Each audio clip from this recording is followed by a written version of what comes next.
Okay, today's daf we're going to learn is Shabbat Daf Kuf Lamed Chet. It's Rosh Chodesh Av, Chodesh Tov to everybody. We have a lot of sponsorships today. Today's shiur is sponsored by Elizabeth Kirshner in loving memory of her father, Rabbi Gabriel M. Kirshner, Harav Gavriel Meir ben Harav Shraga Feivel Zichrono Lebracha, who instilled in her a love of Torah from the very first moments of her life. May his neshama have an aliyah, may his legacy bring healing and harmony to the world. And by Carolyn Musen Berkowitz in honor of the 98th birthday of her grandmother, Florence Hirsch. As it says in Erchin, 19a, Safta Bibeta, Sima Bibeta. Okay, that means Safta in the house, there's a treasure in the house. She is our treasure indeed. And by Marcia Baum, in memory of her father, Sam Baum, Chaim Simcha ben Aaron Halevi and Liva Zichrono Levracha, on his 17th yahrzeit, he taught his daughters that they could be, do, and learn anything, including the Talmud. And wishing Kate Weinberger a very happy birthday, Chodesh Tov, and hope you're enjoying learning Daf with love from Valerie Adler. Okay, we're going to start today at the bottom of Kuf Lamed Zayin Amud Bet. We started the new parak, the 20th chapter, with this issue about hanging a mishmeret, a wine strainer, and they would basically hang it and stretch it out and put it, into some sort of a circle, and it kind of created a tent over the utensil where the wine would drip into. So we were concerned that maybe this is some sort of building of a tent. So now the Gemara says, we want to start with Chachamim Omrim at the very bottom. So we talked about Rabbi Eliezer's opinion yesterday, who basically is much more lenient, and for Ochel Nefesh purposes allows anything that needs to be done in order to be able to eat food. The rabbis are more stringent, okay? And there were issues, what you could do on Yom Tov, what you could do on Shabbat. So if you remember, we'll just look back at the Mishnah. Rabbi Eliezer says, Tolina tamishmeret b'Yom Tov, meaning you could do it on Yom Tov, not on Shabbat. But notnim litzluya b'Shabbat. If it's already hanging, then you're allowed to pour the wine and strain it on even on Shabbat, because he says this isn't the typical way of doing straining, which would be an issue of borer, or we're going to see exactly what is the issue later. Chachamim said, "Ein tolim tamishmeret b'Yom Tov ve'ein." So you can't. They're much more stringent. You can't hang it even on Yom Tov.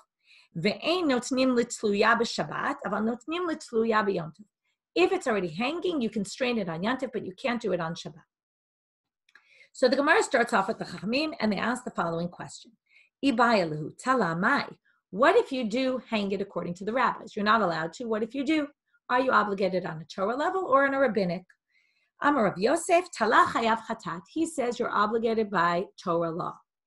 Amar Le Abaye, Ela Me'ata. If you're going to say this is forbidden by Torah law, Me'ata Tala Kuza B'Sikta Hachinami D'Mechayev. If you put a jug on a peg, you hang a jug by a peg, you're going to say he's basically saying, once you say that's going to be forbidden by the Torah, you're going to say the hanging a jug on a peg is going to be forbidden. Of course, something like that is not forbidden. That's really not building a tent.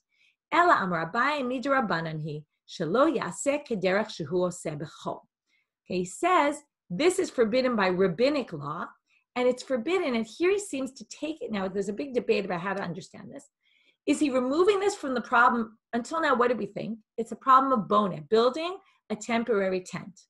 Now, what he says is, well, you can't do it the way you do it b'chol. And Rashi actually puts it into the terminology, says we're worried about you doing uvda dechol. What is uvda dechol? It's actually a confusing term. It means you can't do something that's normally done on a regular day. Now, this obviously becomes problematic because there's some things we do on Shabbat that we do every other day. There's lots of things that we do. Where you draw the line between an uvda dechol that turns it into an uvda dechol, this is a weekday activity, versus something that's a regular activity, right? So that you could even do on Shabbat is very tricky. So some people say, well, the issue is that we don't allow you to do something that's done on a regular weekday if it might lead you to do something wrong.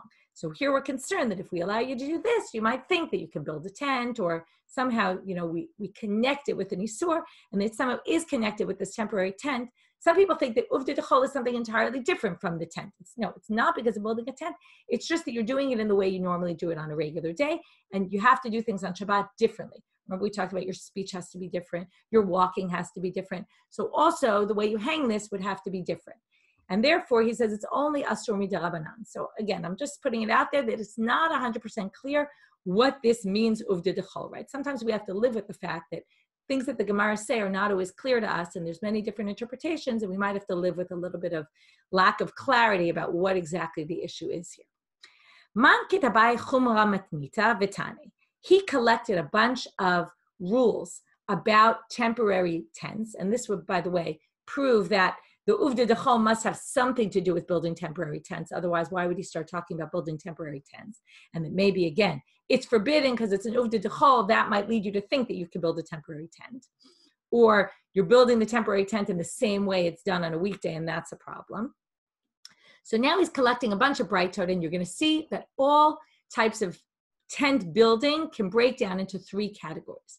Okay, there's 3 categories of how one can build a tent and whether one will be, or will have the range. Forbidden by Torah law, forbidden by rabbinic law, or permitted entirely. So here he starts off. Hagod v'mishmeret kila v'kisei galin lo yaseh v'imasa pator v'lasur. Okay, the following things are only forbidden by the rabbis. You shouldn't do them, but if you do, right, it's a problem. You're exempt, okay? You shouldn't do it because it's forbidden by rabbinic law. But if you did it, you're not going to have to bring a sacrifice. So what are these?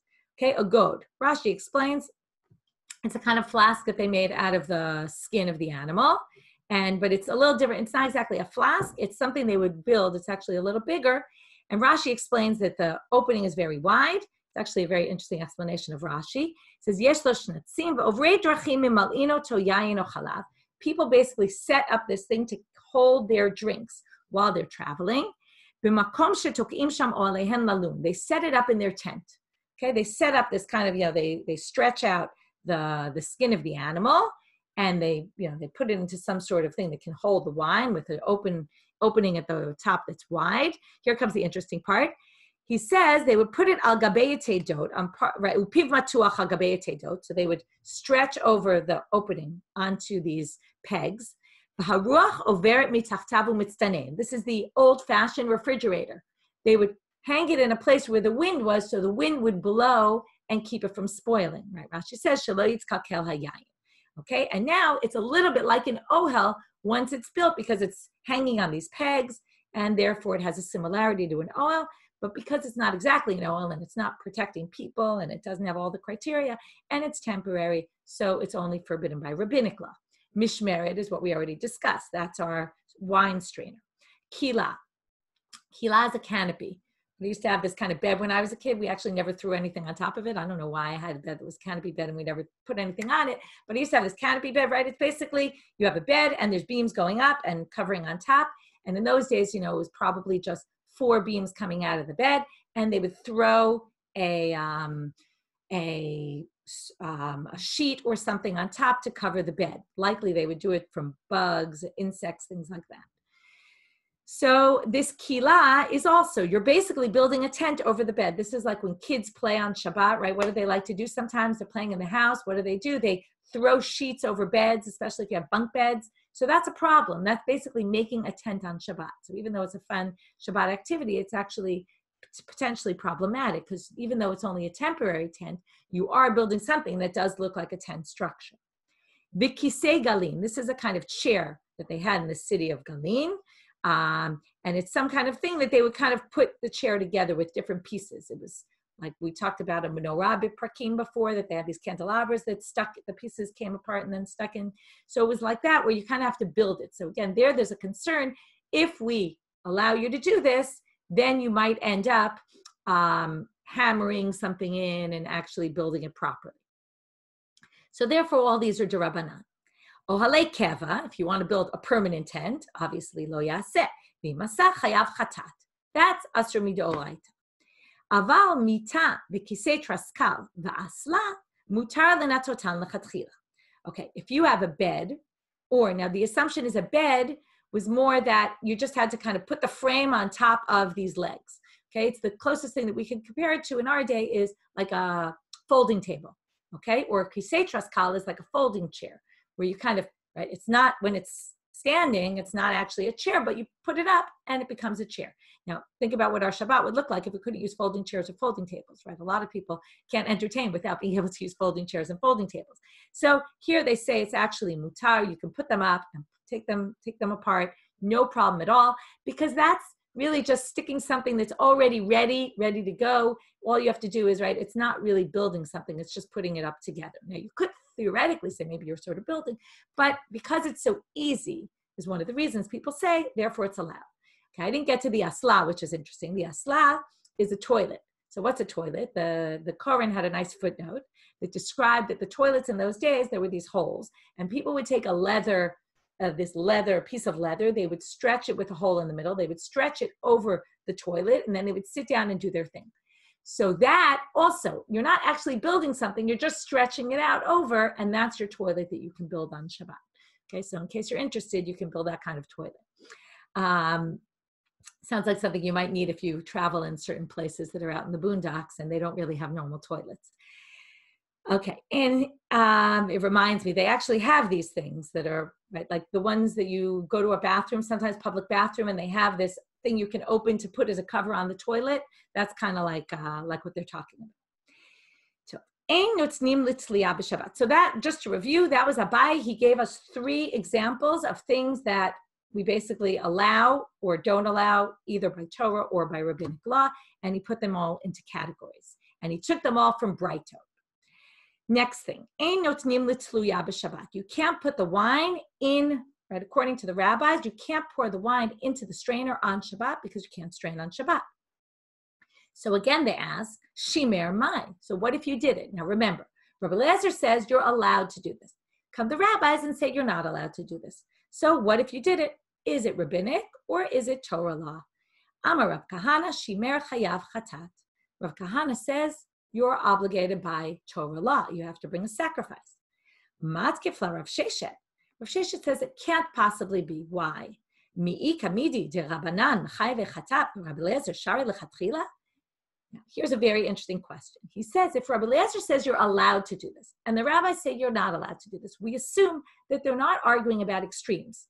It wouldn't make sense to say that one says it's totally allowed and one says it's totally forbidden. It makes more sense generally, and this is interesting if we talk about machlokot, which is actually something we're going to end with today, about the idea of disagreements, but we'll get back to that later. But the assumption is if the rabbis disagree, it doesn't make sense. Normally, we always do this where we say the machloket must be about this or that, but not this or that, right? We're not so far off. So it doesn't make sense that they'd be so far off that one says it's Torah law and one says it's permitted entirely. So therefore, he suggests that it can't possibly, right? He rejects the explanation that it's by Torah law. But now we're going to have an attack on the attack. So Matkefla Rav Sheshet said to Rav Kahana, how can you say it's Asur Midoraita? No way could they have such extreme opinions. Comes Rav Yosef and he says, Matkefla Rav Yosef against Rav Sheshet, Alama lo. Why do you think they can't argue and have extreme positions? We see this in other cases. Where? Harei Irshal Zahav. When it comes to this jewel called the Irshal Zahav, okay, Shuli Mishkin wrote on our site an article about the Irshal Zahav. What was this piece of jewelry and some history about it. So you can read up on it on our site if you want. So if you remember, we talked about this on Daf Nun Tet Amud Bet. It was a piece of jewelry, an ornament that they would wear that basically looked like the skyline of Jerusalem. Okay, it was a tiara type of thing. So the Irshal Zahav, if you remember, we had a machloket about it on Daf Nun Tet when we talked about carrying. We talked about women can't wear jewelry because we're worried the woman's going to take off her jewelry, right? Jewelry theoretically is like malbush, it's like clothing, and theoretically one should be allowed to carry it on Shabbat. However, we're worried women are going to take off and show the jewelry to their friends, and therefore they can't. But when it came to the Irshal Zahav, it was an exception to the rule. And we had a debate. So there, Rabbi Meir Machayev Chatat. Rabbi Meir says it's asur midoraita to go out wearing this. The Rabbi Eliezer shari lechatchila, and Rabbi Eliezer allows this entirely. So there you see 2 extreme opinions when they argue. So why do you think that this can't be? So now they say maihi. So first of all, what is that machloket? Let's understand it better, and then we're going to have the answer to this, to his attack, because we're going to say this isn't really, you're comparing 2 different things. Ditanya, as it says in a Braita, lo tetzei isha be'irshal zahav, v'im yatza chayevet chatat divrei Rabbi Meir. So she can't go out with this Irshal Zahav, and if she does, she's chayevet chatat. Now I'm going to tell you what the Gemara there said in case you don't remember. He views this as a masoy, as a burden. Why is it a burden? It's very interesting. Because the woman wears it. Why does she wear it according to Rabbi Meir? She wears it to show her status. She wants to show that she's an important woman. It's very interesting to think about, right? There's women who wear jewelry for all sorts of reasons, right? Some wear it because they want to look pretty. They want to, it's attractive. So if you're wealthy and you have this fancy something, so you want to wear it because you want to be able to wear the nicest jewelry you can. He claims, why would a woman wear it? To show it's a status symbol. And if it's a status symbol, well, then she's wearing it really as a burden. It's not like she's wearing it for jewelry. She's wearing it kind of to say, this is who I am. And that's not the same. So he holds it's a soul. Here we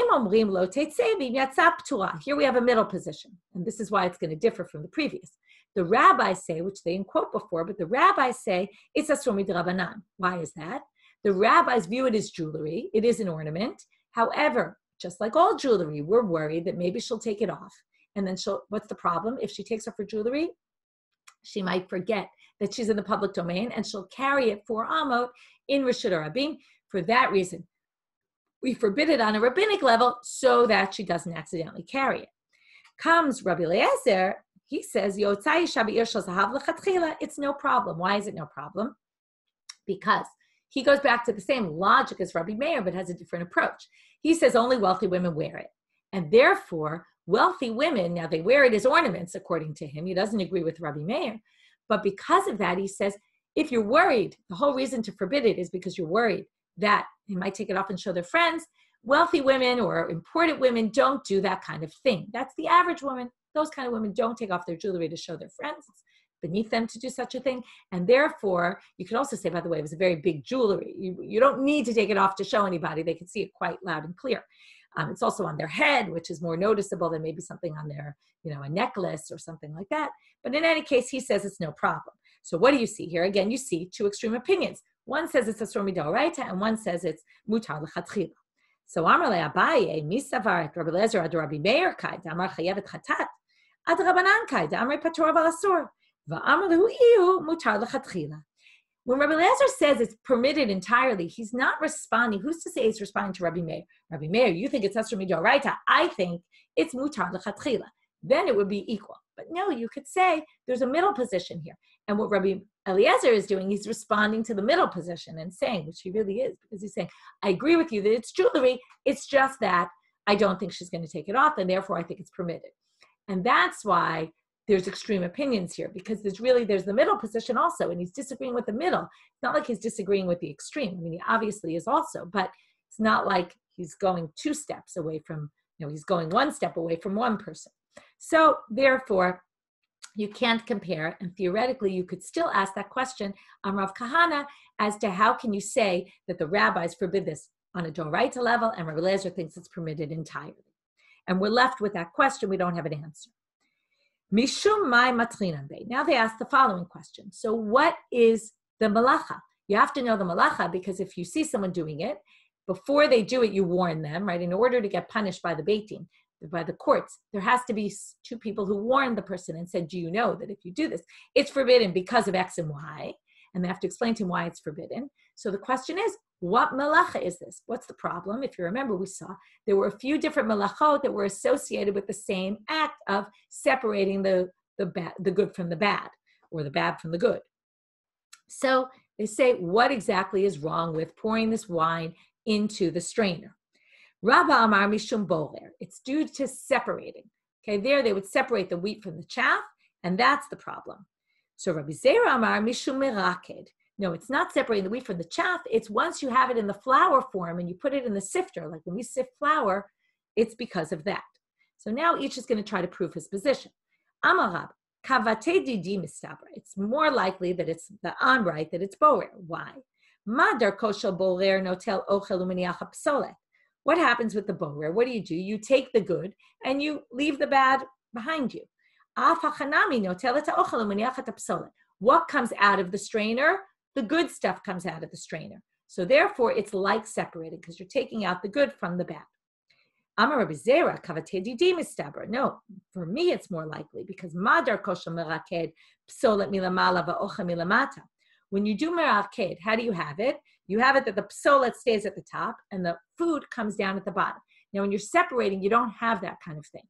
But when you put it in a sifter, you have that. And likewise, when you put it in a strainer, you have that. So therefore, the method of doing it is much more similar to me, Likewise here, psola milamala, the psola stays on the top, and the ocha milamata, and the food comes down the bottom, and therefore it's more similar to Moroccan. So each one tries to prove his approach. Now we're going to get back to this ohel arai issue, okay? Building tents and all sorts of things like that. So Tani Rami Bar Yecheskel, talit kfula lo yaseh, v'imasa patur v'lasul. Okay, if you have this talit, okay, which could be a talit or it could be a cloak or something like that, if it's folded over, you can't open it up and put it on top of, let's say, your bed or something and spread it out. Okay, that's a problem. However, he says, we're about 10 lines from the bottom, but if it had a string or a rope attached to it, then you could actually put it out lechatchila on Shabbat without a problem. What does a string or a rope help you with? Why is it allowed? Okay, so now there's a bit of a debate here. The assumption is that, let's say the talit is kind of on top there and you want to spread it out. So if it has a string already attached or a rope, then there's two approaches here. One is that, again, it's not so clear how this helps you. There's a bunch of things today in today's stuff that they don't really understand why this is, and there's debates about among the commentaries. But it could be that it's kind of like the folding table. It makes it very simple. If the ropes are already attached and all you have to do is just let go and it falls into place and the strings are there and everything's ready, so then it's not really building a tent and it's okay. Other people say, no, that's not the issue. The issue is that if it's tied, maybe it's sort of tied together with a rope, and then we're going to assume that it's got some width to it and it's, let's say, already up there. Now this we learned already about Mosif Ohel, that if there's already a tefach, you can add to it. We talked about the baby carriage, right? That you can open the shade of the baby carriage because when it's closed, it actually still has a tefach of space that's already working as a roof over the baby. So likewise here, if it's not just folded, but it's tied, so some people say that means it already has a tefach's worth of space because you kind of tied it up together. Again, it's not so clear that that's the case, but that's how they try to explain, because otherwise it doesn't make sense. Why would having a rope and string there help you at all? So again, the commentaries try to get creative with what does that have to do with other sugyot where we see that's allowed? Oh, well, if there's already a tefach there, then we're just called Mosif Ohel, and that's already going to be allowed, and maybe that's what they mean. So he says, now we're gonna have another question. Ba'amine Rav Kahana me Rav. So now Rav Kahana asks Rav the following question. And now we're gonna see Rav answers three totally different answers. Tosfot says it must be that Rav Kahana asked Rav this question on different occasions. Otherwise, it doesn't make any sense that Rav would answer one thing and then something else and then something else. But maybe he did, because again, maybe he wanted to get to the way the Gemara is gonna explain it. So anyway, however you understand it, whether this all happened in one meeting with them or whether it happened on three separate occasions, the fact is Rav answered three different answers. So Ba'amine Rav Kahana me Rav, Kila mahu, can you build this canopy over your bed? Amrale af mita asura, even to build your bed is asur. Of course, to put the canopy on is going to be forbidden. Mita mahu. So then he asked about a bed. What can I put? So one time he asked him about a makila, and he was told even a bed is forbidden. One time he asked him about a bed, and he answered, af kila asu. I'm sorry, did I read this right? Sorry, he said, af kila muteret. Sorry, I think I said it wrong. Sorry, I must have been, okay, let's start again. Oh no, I said it right. The first time he answers him, af mita asua. Now he asks mita mahu. I just lost my place. We're 9 lines from the bottom. So what about a bed? He asks him. Amarle. Now you would assume he would say, he just said a minute, right? In the previous, he said the bed is forbidden. Now he asked, what about a bed? Amarle af kila muteret. Even building the canopy over the bed is allowed. Of course, building the bed is allowed. So that's obviously the total opposite. Another time he asked him, kila umita mahu. What about a kila and a bed? Amarle kila sula mita muteret. He said the kila is forbidden and the mita is allowed. This, by the way, the last answer matches what we saw at the top of the page with Abaye. If you remember, Abaye said the bed is allowed. It's kind of like the folding table. And he said the kila is forbidden. So now they have to explain. Velo kasha, how could it be? He said 3 different things. Hadika amar af mita asura. Now it's obviously going to depend on what kind of bed and what type of canopy. So when he said even the bed is forbidden and obviously the canopy, he was talking about kidikar manai, like the Karmanaim, these were a type of people, a nation, that their beds were made in parts. And they would have to, they were sectional kind of beds where you'd have to put them together. And then again, there's the concern, maybe you'll end up hammering something in and that would be a problem. Ha'dekamar af kila muteret kide Rami Bar Yechezkel. When we said the kila is mutar, that's like Rami Bar Yechezkel said a few lines ago, which is if it has strings or rope attached, then it's allowed. So if it was already up there with the string and you just let it down, that would be allowed. And then when you say kila surah mita muteret, kidididan, that's just like our beds. That doesn't, our beds and our canopies, which doesn't really help you, but the assumption is our beds are very easy to put together and our canopies do not have strings, it's funny, strings attached, right? They don't have strings attached to them or rope attached, and therefore we can't build them on Shabbat. Okay, so there you have the three different options of how to read, about what each case would be different. Amar Rav Yosef, we're continuing along in building canopies, and now we're going to talk about more ohel arais and when they're allowed, when they're not. Amar Rav Yosef, Chazina leila kile debe Rav Huna. I saw the canopy in the house of Rav Huna. Deme orta negidu umitzafra chavita ramya. At nighttime, the canopies are up on the beds, and in the morning, meaning on Shabbat morning, I see they're thrown on the floor, meaning that they take them apart. Now, obviously, if you can build it, then you can take it apart. And if you can't build it, then you can't take it apart. So obviously, their canopies can be built. So it seems, right, they must have had the canopies with the strings, otherwise this doesn't make so much sense. Amar Rav mishum Rabbi Chia, vilon mutar lintoto mutar leporko.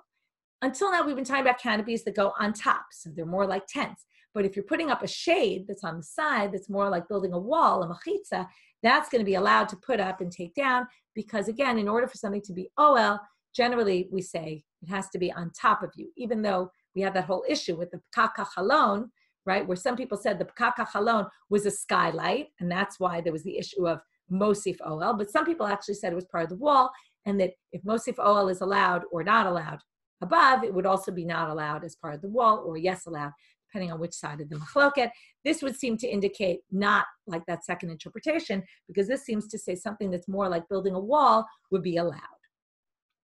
B'amar Shmuel mishum Rabbi Chia, kilat chatanim mutar lenatotam mutar leporka. Okay, if you have the Steinzel to the Koran, they each have pictures of this. Okay, this was some kind of canopy they made for the bride and groom for the wedding. Okay, and it was with the difference between this and a canopy bed, right, has 4 poles and it's strewn across 4 poles, so it actually really makes a tent. What's different about this is that it's in a V shape. So basically you have a point at the top and you don't actually have a full roof. So the question is this considered a tent or not? Because it doesn't have a roof. So it's very triangular in shape, and we're going to see how wide the angle was on the V. Okay, so that's going to be the question. Or you can say triangular in shape, however you want to view it. So basically there would be a bed underneath. They would have a beam at the top that was probably suspended, it was attached to the bed somehow, but it was one beam going across the middle, and they would throw the cover over that one beam. Okay, as opposed to hanging it over 4 beams, it would hang over 1 beam. So now they say, Kilat chatanim mutar lenatotam mutar leporka. Okay, according to Shmuel, in the name of Rabbi Chia, one can do this without a problem. Amar of Sheshet Bered Ravidi, but now we're going to have all sorts of issues about it. Okay, so I see someone's writing me about, it obviously had 2 beams on the side, but only 1 beam going across the top, right? The 2 beams on the side, or maybe, you could even imagine 2 beams on each side of the bed in a V shape on the sides, and then 1 beam going across supporting it. Okay, but the main thing is that you're putting your covering over 1 beam only. It's hanging and it's falling like a V, like an upside down V. If that wasn't clear, upside down. So now, Amar of Sheshet Bered Ravidi, we're going to have all sorts of qualifications. It's not going to be so clear that you can just do this. Lo amaran ela she'ein begagat tefach. Remember, we go back to this roof having a tefach. We started with mosif oel. If it already has a tefach in the roof, then you can expand it. Here it's the opposite, but it's the same logic. Once it has a tefach in the roof, that constitutes oel. So when it comes to mosif oel, we already have an existing tent, we can add to it. Likewise here, the whole reason this is allowed is because it comes to a point at the top. But if it's has a bit of width at the top and it's a tefach at the top, then you can't do it. So let's say you put a thick beam at the top and it's hanging over that thick beam and the beam is a tefach wide. That's not going to work. Okay, that's a problem. You're building a tent.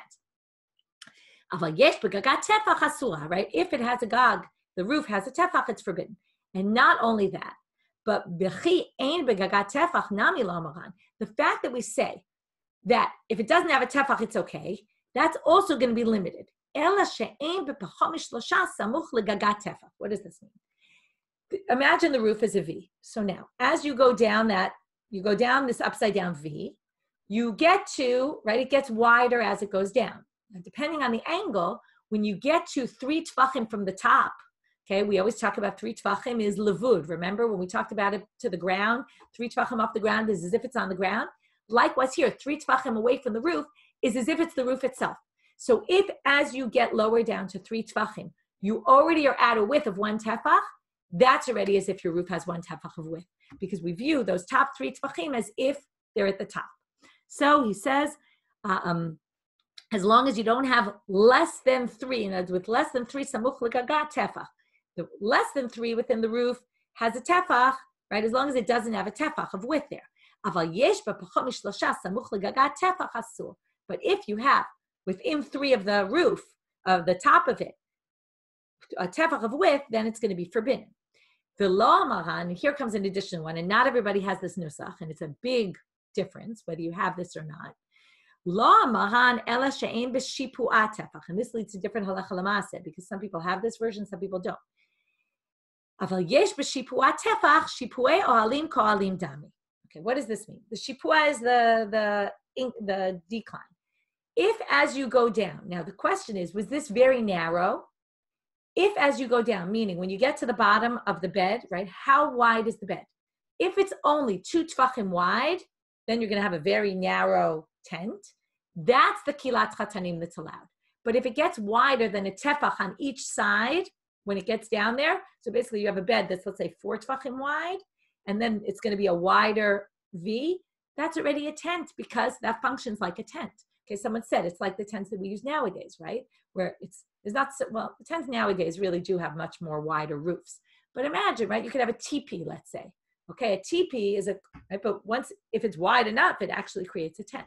So that's what they're basically saying. If it gets wider, and the kilat katanim was unique because it wasn't made for a bed for sleeping in, it was made and it was a much more narrow thing, then it would work. But if it gets wider than that, then shipuei ohalim are like ohalim, okay? Even though it's got a point at the top and no real roof, like I said, it's like a teepee and it functions like a tent. The lomaran ela de last one, de lo nachet mipuri atefach. This goes back to what we said about the kids making a tent in the beds. So likewise here, if your covering goes down below the bed, okay, let's say it just goes to the bed, then it's fine. But if it goes all the way down to the floor or even just a tefach below where the bed frame is, then it creates forget the tent on the top part, it creates a tent underneath the bed. And that is a problem. So if it juts down a tefach below the bed, that's going to create a tent underneath the bed, and that's going to be a problem also. Okay, moving on to other tent-like things. Amar of Shesha Bereder of Idi, Hi Siana Share. So this siana, what is a siana? Rashi says it's a hat made of felt. Is permitted. But then the Gemara says, V'hai itmar siana sul. But doesn't it say, someone else said the siana is forbidden. So they say, first of all, what's this issue with wearing a felt hat? So first of all, if you talk about umbrellas, we talked about that a few days ago. What are you doing by wearing a hat? Okay, you don't think about this because we think, of course, you can wear a hat because we don't paskin like this. But they say wearing a hat. Okay, they're going to say right now. I'll just read the continuation. Lo kashya hadi ipe tefach hadalei tefach. If there's a tefach, you have a brim of a hat that juts out a tefach. You're basically creating a tent. Okay, so that's a problem. If it has less than a tefach, then you're not creating a tent. So basically, depends what kind of hat you're wearing. So now the Gemara asks, Elameata, Sharbiv biglima tefach hachinami demchayev. If you take your cloak, which obviously they must have done when it was raining, they take their cloak and throw it over their heads. If you throw it over your head more than a tefach, which usually you would do to protect yourself from the rain, that's going to be forbidden? And clearly they don't think that's forbidden. So they say, what are you talking about? So therefore, they say it can't be that this hat is forbidden. Ela lo kasha, had mehadek, had lo mehadek.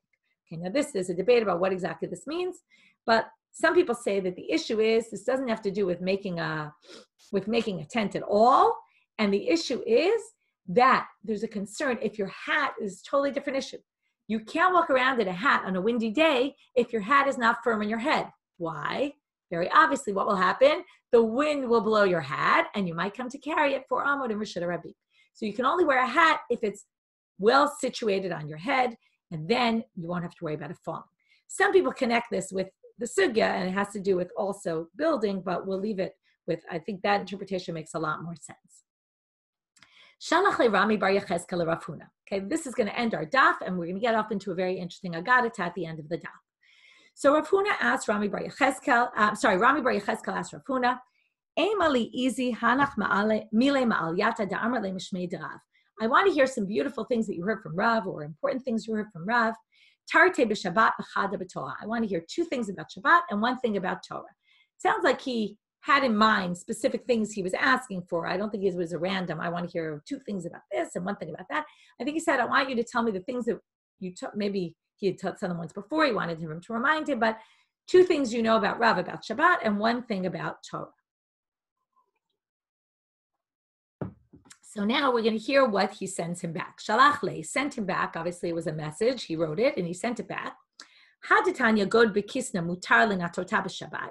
If you put this goad, remember that was the thing that they would suspend to keep their liquids cold, their wine cold in their tents. So if you suspend it on its straps, in other words, if the straps are already in place and you just kind of put it on the straps, that's okay. So there's a Braita. First of all, he wanted to know what Rav said. So we're not yet up to Rav. First, he quotes the Braita. So go b'kisna mutar lenatota b'Shabbat. You can put that up. Amarav lo shanu ela b'shnei b'nei adam. Aval b'adam echad asur. It's only if two people are doing it. But if one person does it, it's forbidden. So why one person, two people, what's going on? It's not so clear. Rashi quotes something.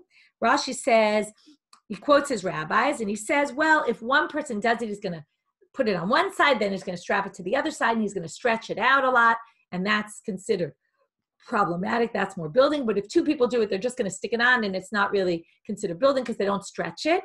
The end part of Rashi is very interesting. He says, Kach b'shu rabotai, v'chei matzati b'tshuvat hagonim, ve'eni yodea mahu. But I don't understand this, Rashi says. Okay, he has trouble with the perush that he quotes. Other people say that one person does it it takes him time, and two people do it very quickly. Now, when you build something and you build it super quickly, that's not really building. Building takes time. So maybe if one person does it, that's actually considered building because of the time it takes rather than two. Anyway, it's unclear. As I said, there's a few things today. It's not so clear what the distinction is here, different interpretations. Amar Abai, Vikila, he says different though than this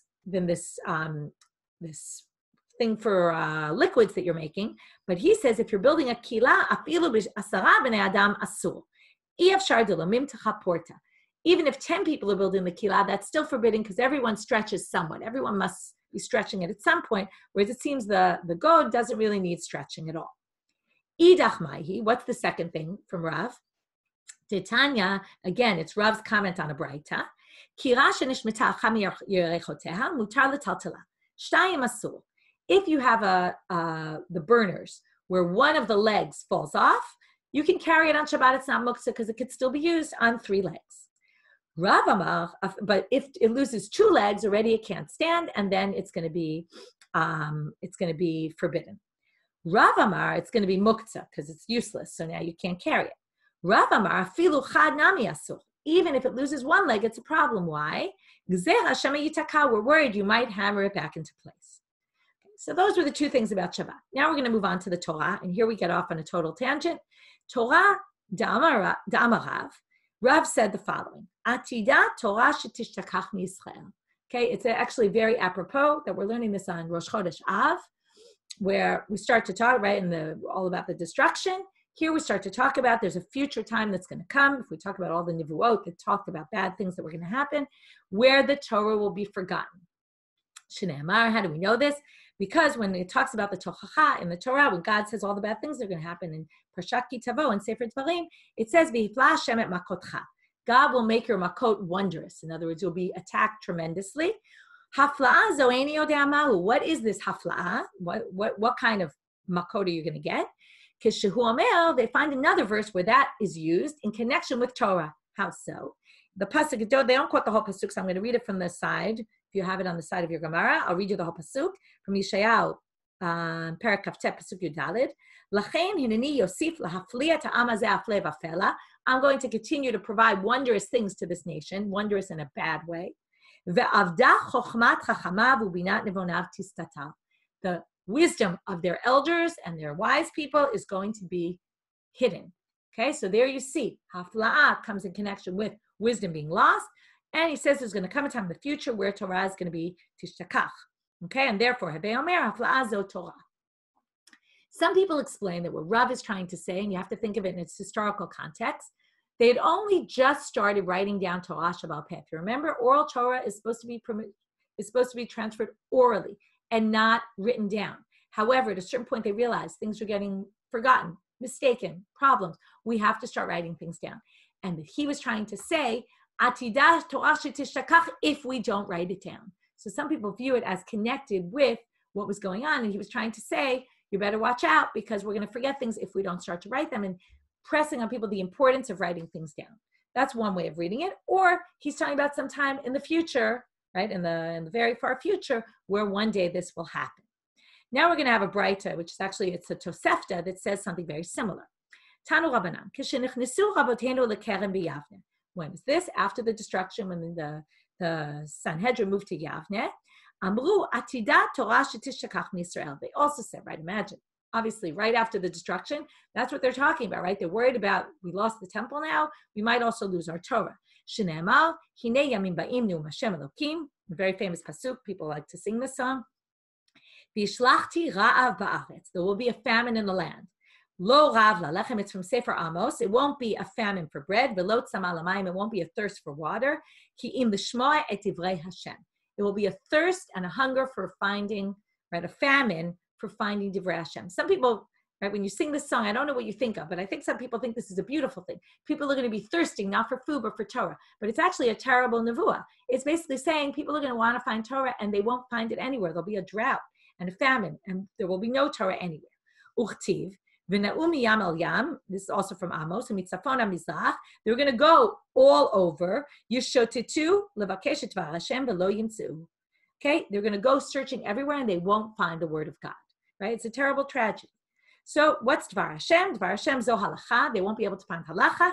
Dvar Hashem ze haketz. They won't know when the Mashiach is going to come. Dvar Hashem, or when Acharit HaYamim, the end of days, will be.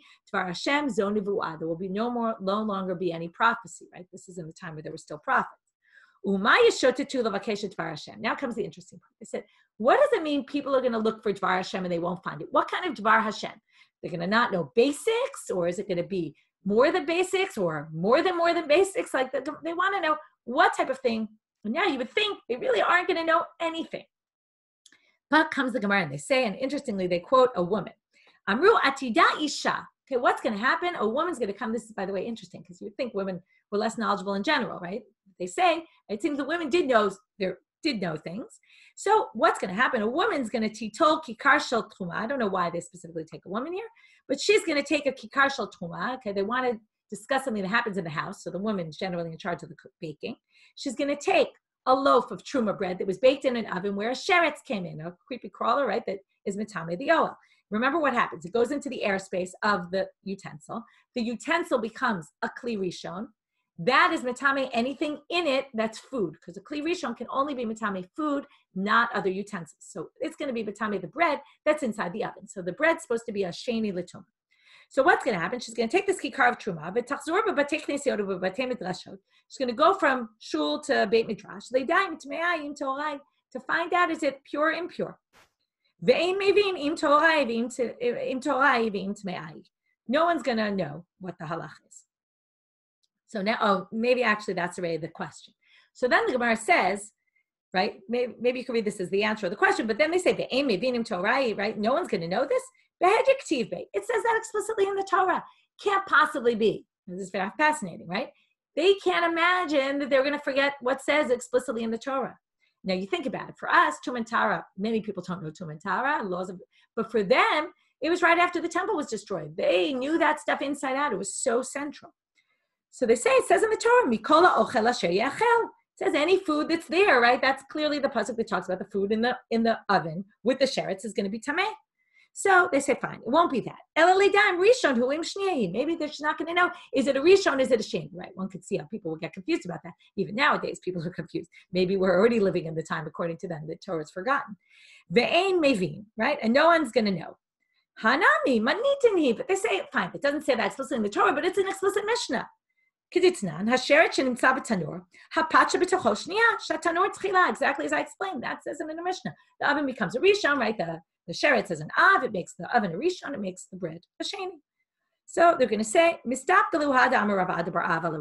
so fine. It's going to be about something much more complicated, much more out there. Rav Ada asked Rav the following question, which shows Rav Ada didn't know it. That's going to be what the women are questioning, and no one's going to know to answer. Lichse hai tanur kemandamale. Tuma, kemandamale tuma. V'tavi pat rishona. Rav Ada bar Abba says to Rav, when the sheretz falls into the airspace of the kli, we basically view the whole kli as if it's full of tuma. And that's why, even though it doesn't touch the utensil becomes tameh. If we view the whole thing as full, then theoretically, it's as if the sheretz fills up everything. It's as if the sheretz is actually touching the bread. And maybe the bread should be a rishon. So then he answers him, Ditanya, Amarle. So he answered him, Lo amrina lichse hai tanur kamandamale tuma. We don't say that.